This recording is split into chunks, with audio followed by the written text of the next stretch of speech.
others more than we live in a way in which we encounter others. So many of our digital spaces are about judging people. So there's hot or not, there's rate my professor, where you can go in and choose your professor based on easiness and hotness. And, you know, but we are constantly rating and evaluating. Same thing with, you know, our experiences. We don't go to a restaurant unless we Yelp it first, you know.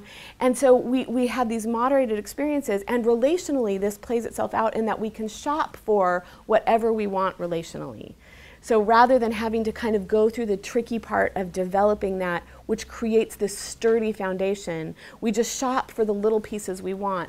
This is seen by things like Cuddler is a new app where it works on GPS, where you can sign up with an account and you can find people within your local geographic area to cuddle with. And you can find apps of all kind, you know, people to eat dinner with, people to have a conversation with. The king or queen of this is Tinder, where you register for a profile, and the Tinder accesses your contacts in your computer or your phone and finds people that you have in common with other people, and then feeds you a never-ending kind of stream of images that if you like the look of, you swipe right, and if you don't like the look of, you swipe left.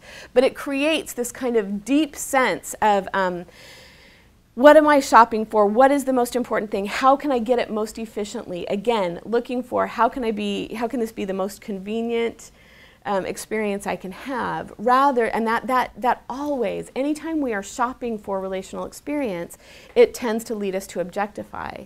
We also, and then psychologically, we now are in a world where the media is constantly feeding us these kind of objectified images of both men and women that are just profound in the way in which they speak to us. You know, that was the image I just showed you is from the Super Bowl this year, and if you think about just what children experience in the advertising and media right now about how we look at people, it is typically how we look at them for what they can give us or what they can create in us.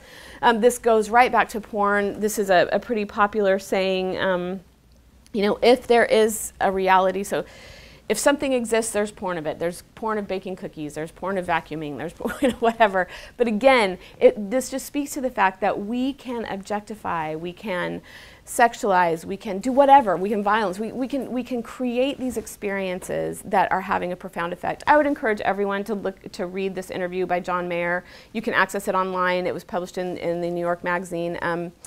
And it really talks about the relational impact that is being had especially by porn, and the objectification that it creates across gender and across age groups.